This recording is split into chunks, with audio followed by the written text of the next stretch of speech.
Okay? As a review, nakita natin from chapter 1 and chapter 2 na dumating nga, ipinanganak ang Messiah na siyang ating Emmanuel or God with us, at pinangalanan siyang Jesus Christ. Hindi na nabanggit dito na siya ay na-dedicate kasi ngayon makikita natin yung kanyang baptism. Ang Panginoon Jesus ay ibabaptize in water. Pero yung kanyang dedication, nakarecord yan sa Lucas, doon sa Luke, na dinala siya doon sa templo.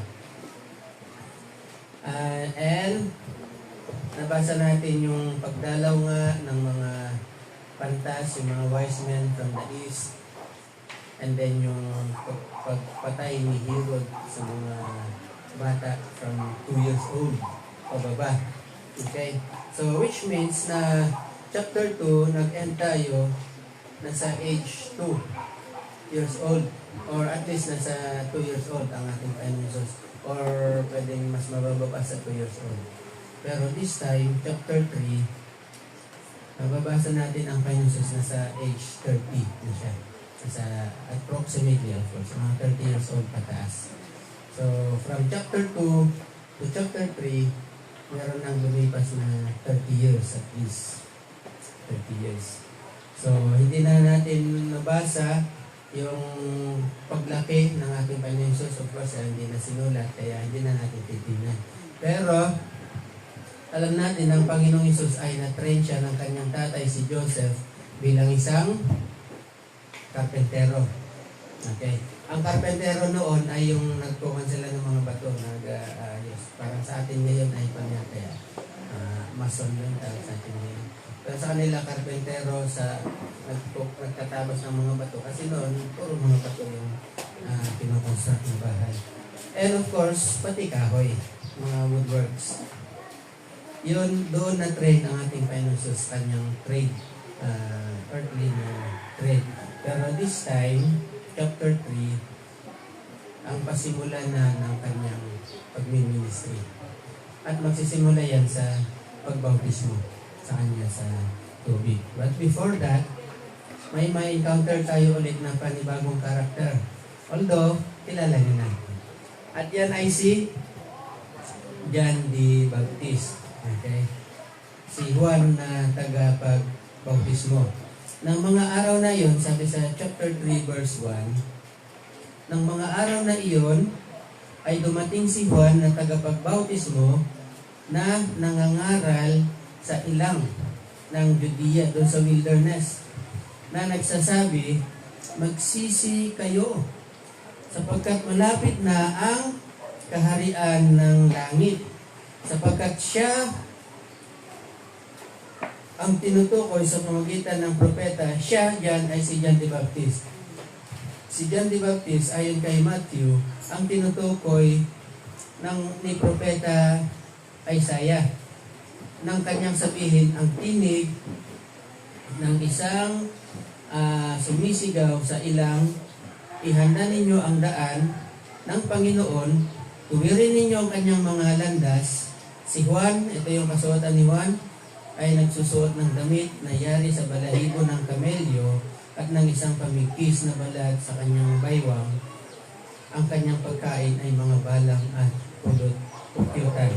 Okay, so dito from verses 1 to 4, makikilala natin kung sino si John, and makikita na rin natin yung isa sa mga ginagawa niya to prepare ang mga tao para sa pagdating ng Messiah o sa ministry ng ating Panginoong Jesus. Okay?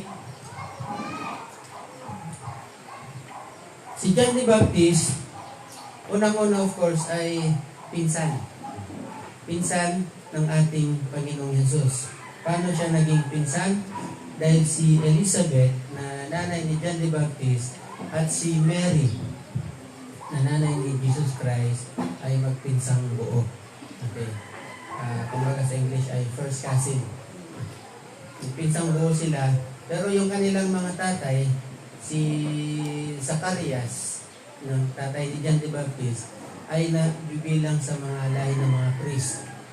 So, ang lahi ng mga priest ay si Aaron kay Levi, sa mga Levites. Pero si Joseph ay nabibilang sa lahi ni, review lang to, alam niyo na to. Sa lahi ni, mula kay David, pero from David backwards pa, kay Obed, from Obed backwards pa. Kung si Zacarias ay sa lahi ni Levi, si Joseph naman sa lahi ni Judah. Kasi sa tribe ni Judah, magmumula yung sabi ng Panginoon kay Moses, kay Judah, hindi mawawala yung scepter. Okay, yung scepter, yung simbolo kasi ng pagiging hari. Yan. Kaya galing siya sa tribe ni Judah. Now, naunang ipinanak si John. Mga 6 months approximate na. 6 months, 6 months bago pinanganak ang ating Panginoon. So, mas panganay si John the Baptist. Now, si John the Baptist, nagsimula siyang mangaral at ang unang paraan niya ay para ihanda ang mga tao sa Messiah. Ang unang-una dyan is yung message na to repent. Anong Tagalog ng repent? Magsisi. Yan. Sabi niya, magsisi kayo. So, tandaan niya natin. Ang unang-unang hakbang ni John the Baptist para ihanda ang mga tao para sa ating Panginoon is yung kanyang mensahe to repent. Magsisi. Ano ba ang magsisi? Magsisi sa kasalanan. Sa human perspective, no? Sa tao, yung pagsisisi, yung parang nagsusorry ka sa ginawa mo. Yung ba yan? Tama? Uy, sorry naman, yung ginawa ko ito, di ba? So, pagiging sorry sa ginawa, or yung bang parang medyo nalungkot ka doon sa ginawa mo. Pero later on, pagkatapos ng ilang araw, ilang linggo, sabi, pahabain naman natin, ilang buwan, ginagawa na naman. Yan. Itong kwentong ito, alam na ng iba sa inyo. Magandang illustration kasi ito yung sa human perspective ng pagsisisi. No? Merong papaya sa kapitbahay. Mayang di pa tapos nagsisimula pa yan. Kaso lang yung papaya, dalawa lang yung bunga. Yung isa hinog na, yung isa hindi pa. Oo. So ngayon, sa kabilang bahay na nakita nyo may papaya. Kinuha niya, hindi naman sa kanya. Diba? Kinuha niya ito kasi hinog na eh. So dahil hinog na, kinuha niya. Pero later on, nagsisi siya sa kanyang ginawa. Kaya lumapit ngayon sa pare, sabi niya, Father, nagkasala po ako. Anong kasalanan? Nagnakaw po ako ng papaya, hinog na kasi. Sabi ni Father, sige, manalahin ka ng isang glory, dalawang Father, tatlong Mary. Sabi niya, Father, pwede bang dalawang Our Father na lang? Dalawang glory di, apat na Our Father, saka 6 na Hail Mary. Oh wow, di ba? Sabi ni Father, ba, okay lang. Bakit naman? Sabi niya. Kasi po, hindi pa po hinog yung isa. Dinogyan na para may plano pang balikan. Yun ang human perspective sa pagsisisi. Para kung magsosorry ka doon sa ginawa mo for now, pero later on, gagawin mo pa ulit. So, kasi pwede naman na magsisi ulit eh. Diba? Pwede naman magsisi ulit. Yan. Pero sa Bible, yung word na repentance, ang ibig sabihin ay about faith. Ano yung about face kasi? Diba sa sundalo, pag sinabi niyang about face, ano yan? Yung harap sa kanan, saan yun? Ito. Hindi, kaliwa ko to eh. Pero kanan din yan. Yan, ganyan, di ba? Harap sa kanan na, ganyan. Harap sa kaliwa, ay babalik ka. Pero yung about face, tumalikod ka. 180 degrees. Sa isang circle, sa isang complete circle, 360 yan eh. Yung complete circle, 360. So, sa para makaturn ka lang ng about face, 180 degrees lang. Huwag 360. Kasi pag 360, babalik ka rin sa dati. So, repentance is 180 degrees pagtalikod sa kasalanan. Ibig sabihin, pagtalikod, huwag mo na itong babalikan, huwag mo na itong gagawin. Complete na pagtalikod.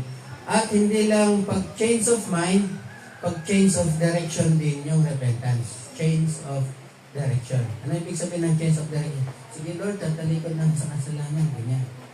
Yun lang, yung lakad niya, ganun pa rin. Papunta ka rin. Hindi.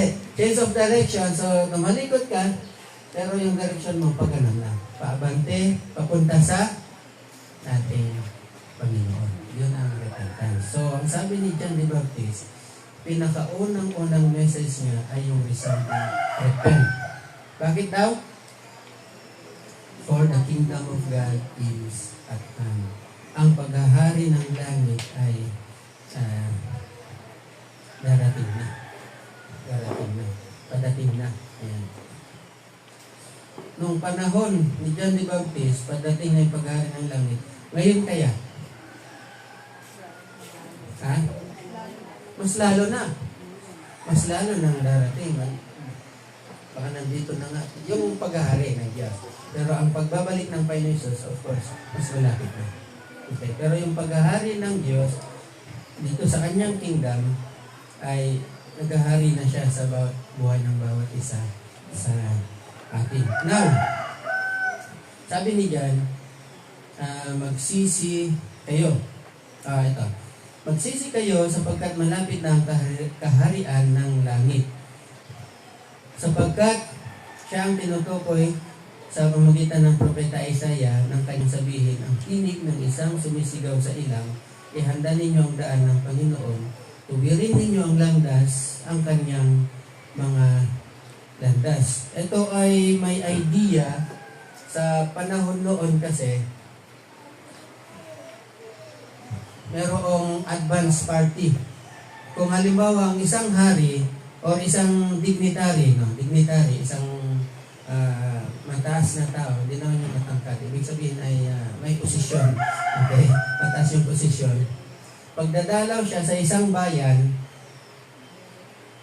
merong mauuna. So yung mauuna sa kanya ng mga tao ay sisiguraduhin nila na smooth yung dadaanan ng hari o yung dignitary na yun. Ibig sabihin yung hindi siya lubak-lubak para pag nakasakay siya sa karwahe, hindi yung gumagano o yung mamaya naghihiling na biglang gumanon. Diba? Dahil mayroong lubak. So, ang gagawin ng mga tauhan na mauuna, advance party, papatagin nila yon pati yung mga bato na nakaumbok. Papatagin nila. Kung meron man lubak, tatabunan. Para smooth yung daan. Hindi lang yon. Para make sure na safe yung dadaanan niya. Walang mga bandido. At pagdating sa bayan na pupuntahan niya, naka-ready na yung titirhan. Maayos yung titirhan. Yun ang idea nito.